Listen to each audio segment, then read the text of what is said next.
Alba Moreno, Francisco Javier Rodríguez, ¿qué tal? ¿Cómo estáis? Hola, muy bien. ¿Y Muy vosotros? bien.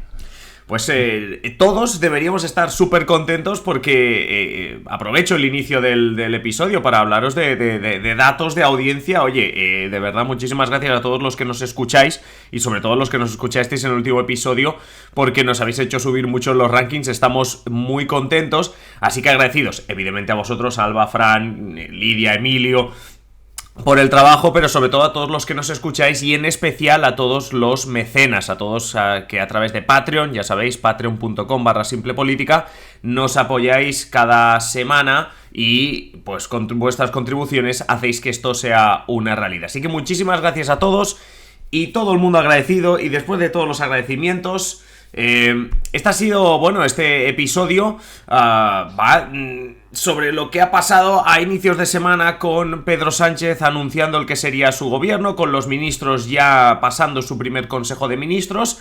Y hemos querido hacer, como dice el título, un poco de quién es quién y de los ministros para conocerlos mejor. Y en esta ocasión, y yo lo he estado pensando, no sé si Alba te has dado cuenta que esta semana te he quitado el quién es quién, el jueguecito que siempre Es tenías verdad. tú. Esta semana te lo he quitado a ti el juguete, se lo he dado a Vaya. Fran. Pero bueno, Fran, te he encargado eso, que juegues un poquito al quién es quién, pero más que nada que nos hagas un resumen de los nombramientos. Es decir, para ti, ¿qué ha sido lo más destacado de los nombres? Algunos hablan de Consejo de Ministros continuista, pero es verdad que suenan algunos nombres nuevos y que también hay algunos que se quedan y que son noticia precisamente por quedarse en el gobierno. Sí, la verdad, a ver, tú lo has dicho, en líneas generales, Pedro Sánchez ha mantenido, digamos, la espina dorsal de su anterior gobierno, ¿no? Pocos cambios, más allá de algunos nombres nuevos, como dices, que ahora analizaremos, pero que ocupan, digamos, que los ministerios menores, ya que los ministerios de Estado, de los que nos hablará Alba más adelante, pues quedan en manos de los mismos que la anterior legislatura. Aquí podemos ver, por ejemplo, a Nadia Calviño, a Yolanda Díaz, María Teresa Rivera, María Jesús Montero, ¿no? Que Félix Bolaño, ¿no? Que forman esa espina dorsal del gobierno de Sánchez. Hablando de espina dorsal, digamos que hay otros ministerios importantes donde tampoco ha habido demasiados cambios. Correcto, mira, ahí tienes, por ejemplo, a José Manuel Álvarez, que se consolida en exteriores, ¿no? Una cartera, digamos, que envenenada en los últimos años, sobre todo por las tensiones con el Magreb y con Marruecos, ¿no? Otro peso pesado del gobierno, como hemos dicho, Félix Bolaños, recoge de nuevo presidencia y relaciones con las Cortes y además acoge al Ministerio de Justicia, por lo que más de uno habla de un superministerio, ¿no? En manos de Félix Bolaños, ¿no? Por lo que respecta a defensa e interior, Margarita Robles y Fernando Grande Marlasca, más de una vez cuestionados, ya no solo por la oposición, sino por los propios socios de gobierno de Unidas Podemos, continúan en sus puestos. Robles, todo hay que decir, iré tirando anécdotas de la jornada de entrega de traspaso de carteras, ¿no? Robles protagonizó este miércoles la anécdota de las jornadas de traspasos de carteras, al olvidarse la suya para posar en la foto. Como no tenía que dársela a nadie, pues dijo, papá, ¿qué lo voy a llevar? Hombre, eso está muy bien, que ya que no se la tengo que dar a nadie, eso me ha gustado. Hombre, a ver, tiene que ser un poco ridículo pasarte la cartera a ti mismo, ¿no? O sea, eso también tiene que ser un Sí, un poco... poco como para analizarlo psicológicamente, ¿no? De ponerse, no Sí, sé, exacto, de darte la mano a ti mismo, eso tiene a que ti ser también mismo, ¿no? interesante. Eso es. Saludarte a ti mismo, sí. Suerte, ministra, suerte. Exacto, me deseo. ¿Sabes cómo? O sea, un momento, un sketch de Berto Romero que me encanta, que es ¿qué hacer cuando te cantan el cumpleaños feliz? Porque dices, si te lo cantas a ti mismo, Uf, es un poco ridículo, es ¿no? raro. Sí. ¿Qué haces, no? Pues yo creo que Margarita Robles vio el vídeo y dijo, bueno, no vamos a hacer aquí el ridículo con ¿Para qué, no? la Sí. cartera. Bueno, esos 2 minutos de cumpleaños feliz son los peores 2 minutos del año, yo creo. También te Sí, digo, vas tu sonriendo, mirando familia hacia canta abajo. Lo muy mismo. lento, ¿no? Porque si el Bueno, un cumpleaños feliz minuto, dura yo qué dos sé. minutos, en tu casa se canta muy lento. Sí, pero es que Sí, el la cumpleaños versión feliz, extendida. feliz en tu día, no sé qué. Ah, todo a la vez. La Claro, Es todo versión a claro, la vez. extendida, claro, tío. claro. Mira, como los cantantes, versión extendida. Bueno, centrémonos. Has hablado de pesos pesados del gobierno, Fran. Pero dentro del Partido Socialista hay pesos pesados que no eran parte del gobierno y que digamos que en esta legislatura parece que han dado un paso adelante. Sí, por ejemplo, ahí tenemos a Óscar Puente, exalcalde de Valladolid, que dio el salto a la fama en su respuesta al discurso de la investidura fallida de Alberto Núñez Feijóo en septiembre, por ese estilo implacable, para algunos macarra, ¿no?, contra el popular, que ahora como premio pues pasa a ser el nuevo ministro de Transportes, en detrimento, atención, de Raquel Sánchez, del PSC, exalcaldesa de Gavà, que sale del gobierno. Más tarde hablaremos de cambios destacados porque sorprende el papel a priori secundario de los socialistas catalanes en el nuevo gobierno, ¿no? Pero sí que es cierto que Sánchez ha querido dar como más protagonismo a otras federaciones autonómicas del PSOE, quizá en detrimento del PSC. Aquí Lola García, el de La Vanguardia, interpretaba esta semana esta pérdida de peso del PSC en el gobierno, lo hacía en la noche en 24 horas en Televisión Española, interpretaba esta pérdida de peso del PSC en el gobierno de Sánchez como un intento del presidente de sacar a Cataluña del debate constante y del foco, ¿no? Bueno, por otro lado, Sánchez pues ha querido, digamos, que dar trabajo y compensar a alguno de aquellos presidentes autonómicos que no pudieron repetir en el puesto tras el batacazo del 28 de mayo en las municipales y autonómicas, ¿no?, las que catapultaron el adelanto electoral del 23 de julio. De ahí que, por ejemplo, Ángel Víctor Torres, expresidente de Canarias, que pese a ganar las elecciones el 28 de mayo no pudo formar gobierno al haber mayoría de PP y Coalición Canaria, pues sea el nuevo ministro de Política Territorial. Por otro lado, tenemos a la socialista Elma Saiz, además, que recoge la cartera de Inclusión y Seguridad Social, antes dirigida por un José Luis Escrivá, que ahora es el nuevo ministro de Transformación Digital, y están corriendo vídeos, no sé si lo habéis visto, vídeos virales por Twitter y por Internet de José Luis Escrivá no sabiendo utilizar el móvil, ¿no? Pues es curioso que el nuevo ministro de Transformación Digital pues no sea hábil con el móvil. Y cuando se rellenó el vaso, que era un trozo de atril. Eso fue hace, pues, no sé, ahora 2 años o una cosa así. Que se fue a poner agua y se rellenó el hueco del atril donde va el vaso, pero no era el vaso. Es que el otro día, de hecho, su equipo le ha hecho un vídeo de despedida recopilando todas las veces que había hecho eso. Que no lo hizo una vez solo. Ostras, yo eso tampoco lo sabía. No sabía coger el vaso o algo así. Y el otro día le aplaudieron. El otro día, exacto, lo iba a decir. El otro día le aplaudieron. O sea, quiero decir... a vosotros nunca os han aplaudido por llenaros bien un vaso. Pues al ministro sí que le aplaudieron. Pero bueno, sigue contándonos. Exacto. Sigue contándonos. Mira, también hay que recordar que Luis Planas sigue como ministro de Agricultura. Es un perfil de la máxima confianza de Pedro Sánchez e incluso de la máxima confianza del sector, quien le reconoce una valía y un conocimiento de la materia excepcional, ¿no? Y en lo que respecta a la portavocía al gobierno, que pasa a manos de Pilar Alegría, que sigue en Educación, FP y añade además Deportes a su cartera, e Isabel Rodríguez, que era la antigua portavoz, se queda solo como ministro de Vivienda. Bueno, algunos nombres que quizá no os suenen tanto, pero ya os voy diciendo lo que pasará dentro de unos minutos, y es que con Lidia Núñez hablaremos de qué tanto conocemos a los ministros y, sorpresa, spoiler, básicamente a la mitad de los ministros no los conoce mucha gente y tampoco los valora bien mucha gente. Pero vamos a seguir hablando de las carteras que se han repartido esta semana, y en este caso pasamos del PSOE a las 5 carteras de Sumar. Háblanos, Fran, de los ministros de Sumar, porque evidente también han protagonizado muchos titulares. Sí, a ver, la principal sorpresa, o más que sorpresa polémica, fue la no inclusión de nadie de Podemos en la lista de ministros. Algo de lo que ahora Alba nos hablará de manera más ampliada, ¿no? Pero como anécdota, en Derechos Sociales, antigua cartera de Ione Belarra, pues ha recaído en otro ex de Podemos, ahora en Sumar, Pablo Bustinduy. Y lo comento porque este ministerio protagonizó otra de las anécdotas de la jornada del traspaso de carteras. Si la de Robles fue la anécdota amable, esta fue la anécdota agria, ¿no? Como fue esta rajada de Irene Montero, ya exministra de Igualdad, contra Pedro Sánchez, a quien acusó de haber echado a Podemos del gobierno. Ione Belarra vino a decir lo mismo en el traspaso de su cartera de Derechos Sociales. Cosas como hoy Pedro Sánchez nos echa del gobierno, o desear, o lo que dijo Montero, ¿no?, de desear que su sucesora en Igualdad, Ana Redondo, de la que ahora hablaremos, tenga la valentía para incomodar a los hombres amigos de 40 y 50 años del presidente del gobierno. Estos fueron algunos de los comentarios que las dos ya exministras pues profirieron en el traspaso de carteras.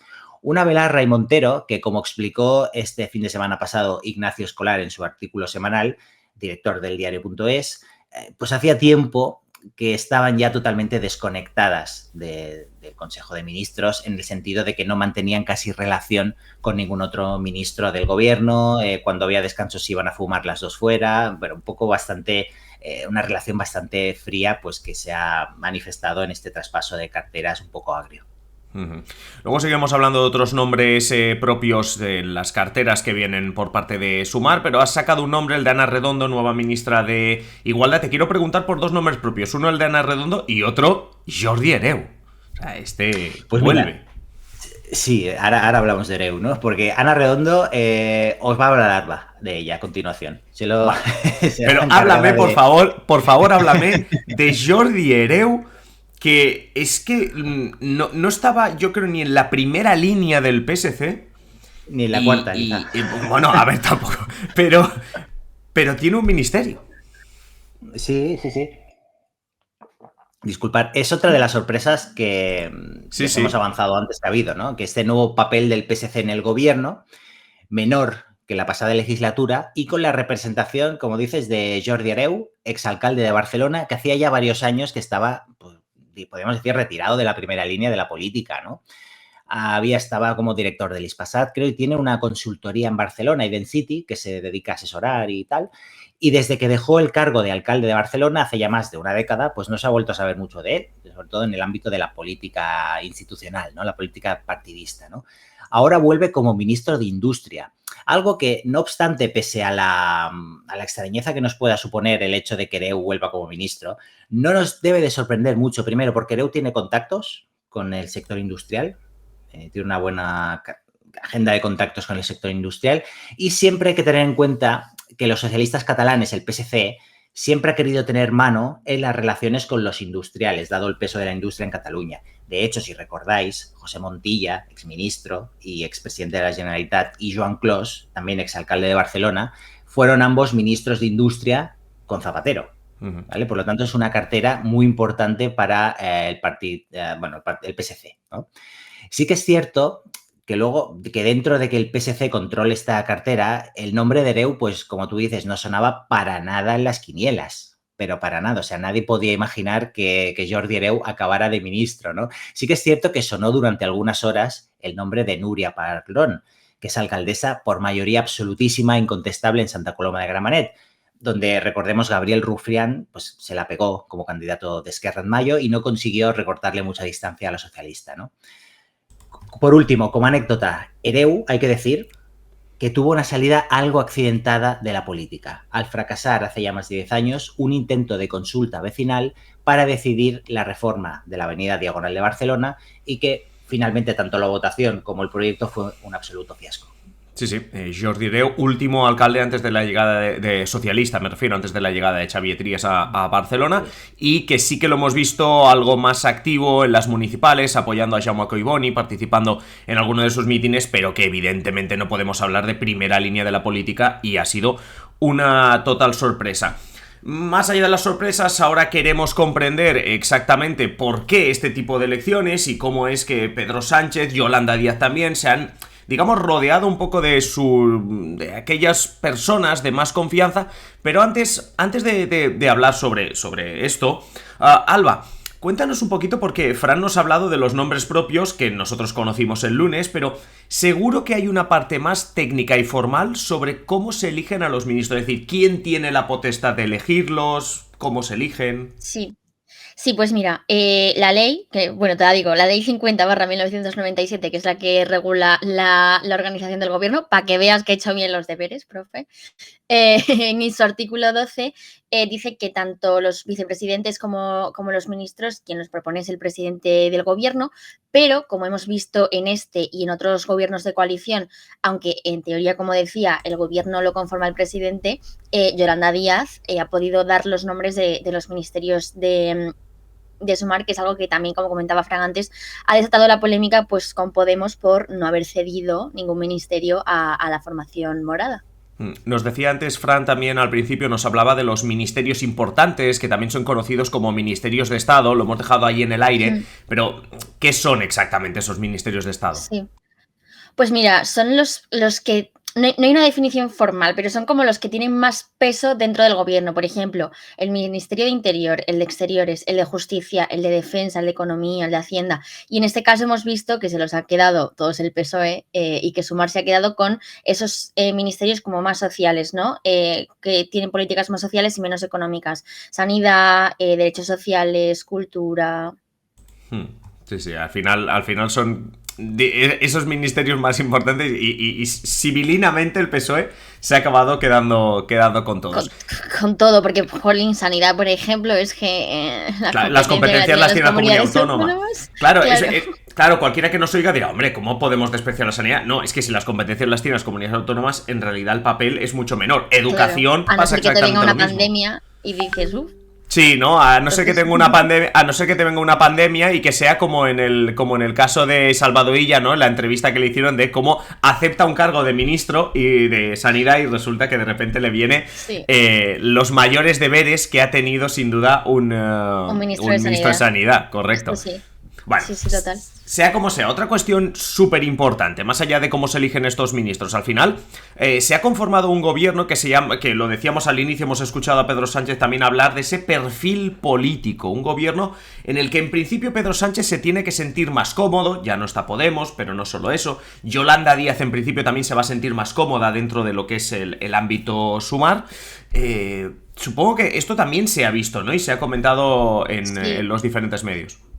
Sí, a ver, al final, ya lo hablamos la semana pasada, va a ser una legislatura dura en cuanto a negociaciones, van a tener que sentarse muchísimo a negociar, entonces tiene sentido que haya conformado un gobierno más político, ¿no? Entonces, ya que van a tener que estar hablando todo el rato unos con otros, pues ¿qué va a hacer Sánchez? Rodearse de gente de su confianza y hacer un gobierno continuista de lo que ya tenían en la anterior legislatura. Entonces, pues lo hemos visto, por ejemplo, que va a dar más peso a María Jesús Montero y a Félix Bolaños, que ya pasa a la cuarta vicepresidencia y sigue siendo también ministra de Hacienda, y él se queda como ministro de Justicia y también de Presidencia. Lo hemos visto también, como decía antes Fran, con Óscar Puente.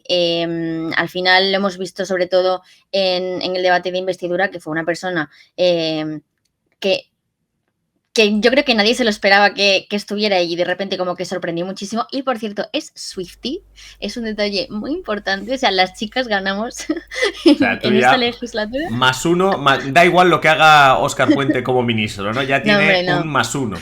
No, da igual de lo que hablemos, siempre sale Taylor Swift. Sí, no, eso ya no hace falta ni que lo digamos. Pues sí, pues es que, bueno, pues un puntillo más. Y claro, Óscar Puente es de la confianza de Pedro Sánchez, pero es que Ana Redondo, que es lo que decía antes Fran, también es de la confianza de Óscar Puente, o sea que uno se retroalimentan todo el rato. Y es que la nueva ministra de Igualdad, que bueno, es doctora en Derecho Constitucional, fue concejal de Valladolid en el gobierno de Puente, que bueno, hasta ahora, desde 2015 hasta 2023. Luego tenemos pues todas las carteras que se han ido llevando pues las personitas estas que quizá no conocíamos y que ya ha comentado Fran. Calviño sigue, sí que es verdad, creo recordar, no sé si me estoy yendo un poco por ahí, pero ella dijo que no iba a continuar en política y aún así ha seguido en esta legislatura a la espera, como decía Fran, de que en una semana se decida si va a ser ella la presidenta del Banco Central Europeo. No, del Banco Europeo de Inversiones. Del Banco Europeo de Inversiones, que se la está jugando con Vestager, que es la comisaria de competencia que tantas multas ha puesto a Facebook, Microsoft y demás. Todo apunta a que lo va a conseguir porque tiene el apoyo de Alemania, pero claro, lo decían también muchos analistas, no puede Pedro Sánchez ya prescindir de Calviño como dando por hecho la victoria porque sería evidentemente insultante. Exacto, pero bueno, nos queda la duda de qué va a pasar cuando Calviño se vaya, si es que se va, porque sería a partir de enero, creo, si no recuerdo mal. Por otro lado, bueno, ella tenía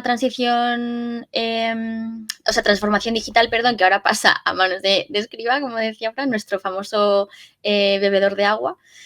Y nada, Isabel Rodríguez, también de confianza, era la portavoz del Ejecutivo y ahora estará como ministra de Vivienda. Ella es una de las máximas personas de confianza del presidente. Y lo mismo con Pilar Alegría, que era ministra de Educación y ahora pasa también a ser portavoz del gobierno. Marlaska también sigue, es uno de, aunque polémico, hombres del gobierno de Pedro Sánchez. Y Álvarez, pues un poco lo mismo. Y luego Yolanda Díaz se queda como vicepresidenta segunda y claro, pues lo que decíamos antes, tú te rodeas de la gente de la que tienes confianza. Entonces, se ha quedado también, como decía Fran, con Pablo Bustindui, que es el nuevo ministro de Derechos Sociales. Han unido Consumo también, que era el antiguo ministerio de Garzón, y nada, luego también tenemos en su equipo a Ernest Urtasun, que es el ministro de Cultura, que está sustituyendo a Iceta y también es de la máxima confianza de Yolanda Díaz, y Mónica García se queda con Sanidad, que ya sabéis que encabezaba la oposición de la Comunidad de Madrid, y Sira Rego pues se queda con Infancia y Juventud, es portavoz de Izquierda Unida integrada en Sumar y es eurodiputada, y hasta el ultimísimo momento sonó el nombre de Nacho Álvarez, que era muy próximo a Sumar, aunque hasta hace unos días pues seguía teniendo cargos en Podemos, pero lo que pasa es que Podemos no aprobaba que Álvarez aceptara la propuesta de Yolanda Díaz para ser ministro de Derechos Sociales, así que pues dimitió de sus cargos de la formación de Podemos. O sea, es que lo de Podemos ha sido como, quiero estar en el gobierno, pero no quiero que pongáis a quien yo no quiero, o sea, quiero que esté... Sí, yo quiero decidir las cosas. Montero, y como no está Irene Montero, exacto. Me enfado y no respiro. Como no está Irene Montero, me enfado y no respiro. Sí, es que literal, quiero pero no quiero. Pero veremos el peso que pueden tener esos 5 diputados en una legislatura en la que siempre decimos lo mismo. Pedro Sánchez necesita a todo el mundo todo el rato y veremos qué peso y qué independencia y qué perfil propio van a marcar esos 5 diputados de Podemos. Muchísimas gracias, Alba. Nos has hablado de nombres de ministros, nos has recordado algunos que incluso también comentaba Fran, y sobre todo lo que vemos es mucho nombre de mujer, de ministra, porque, Fran, este gobierno también lo presumía Pedro Sánchez en la presentación del Consejo de Ministros, tiene más voces femeninas que masculinas, es decir, es un Consejo de Ministros de mayoría femenina, pero, Fran, es evidente que esto no ha sido lo habitual en España. No, generalmente, no lo ha sido hasta 2018, y a Pedro Sánchez esto sí que se lo marcó como un objetivo, pero hay que decir que cuando ha habido gobiernos de la derecha, pues la presencia femenina en el Consejo de Ministros ha sido mucho más inferior, ¿no? Este gobierno de Pedro Sánchez, como decíamos, no es que no sea solo paritario, sino que, como tú me has dicho, cuenta con una mayoría de mujeres, que son 12 frente a 10 hombres. Además, hay que tener en cuenta un detalle: las 4 vicepresidentas son mujeres, ¿vale? El mismo Sánchez destacó en la rueda de prensa de esta semana de presentación de su ejecutivo, que esto pues ya viene siendo habitual desde su entrada en la Moncloa en 2018, ¿no? Y digamos que lejos queda ya aquella imagen del primer gobierno y el segundo, ¿no? Pero sobre todo el primer gobierno de José Luis Rodríguez Zapatero, del Partido Socialista, en el año 2004, que fue el primer ejecutivo, el primer gobierno paritario de la historia española, con el mismo número de hombres que de mujeres ocupando cargos en ministerios, ¿no? Por aquel entonces, aquel ejecutivo, lo recordaréis, pues fue toda una revolución en este país. Máxime cuando los siguientes gobiernos del PP, y más acercados al presente, ¿no? O sea, por lo tanto, no tan antiguos, los que se sucedieron entre el año 2011 y 2018, volvieron a tener una mayoría, y en algunos casos apabullante, de hombres en el Consejo de Ministros, ¿no? Otro detalle importante: finalmente son 22 ministerios, pese a que se especulaba con que quizá Pedro Sánchez los reducía, porque ha habido gobiernos, recuerdo, creo que no fue el primero o el segundo gobierno de Rajoy, solo tenía 13 ministros, ¿no? Por aquello de ahorrar dinero, etcétera, etcétera. Bueno, finalmente con Sánchez no ha sido así. Con todo y con ello, Pedro Sánchez ha vendido su nuevo gobierno, como tú bien has dicho antes, como un ejecutivo con un alto perfil político que se tendrá que enfrentar a varios retos en materia social, y todo esto en un contexto internacional, como sabéis, bastante agitado. Sí, la verdad que estaremos cerca de todos estos ministros y como digo, ahora en un par de minutos vamos a tener con nosotros a Lidia Núñez que nos va a comentar hasta qué punto durante los 4 años, más allá de esta semana, durante los 4 años, un ciudadano de a pie, pues se va quedando con los nombres de los ministros y cuántos salen en la televisión, porque en realidad al final creo que de algunos ministros que hoy hemos nombrado, a ver, y sin ser malo, creo que vamos a hablar poquito. Por suerte para ellos, porque cuando se habla de algunos ministerios es porque se ha liado alguna gorda. Pero bueno, sea como sea, en unos minutitos hablaremos sobre ello. Eso sí, antes, muchísimas gracias Fran, muchísimas gracias Alba por la información que nos habéis traído y nos escuchamos en el próximo episodio. Muy bien, hasta la semana que viene.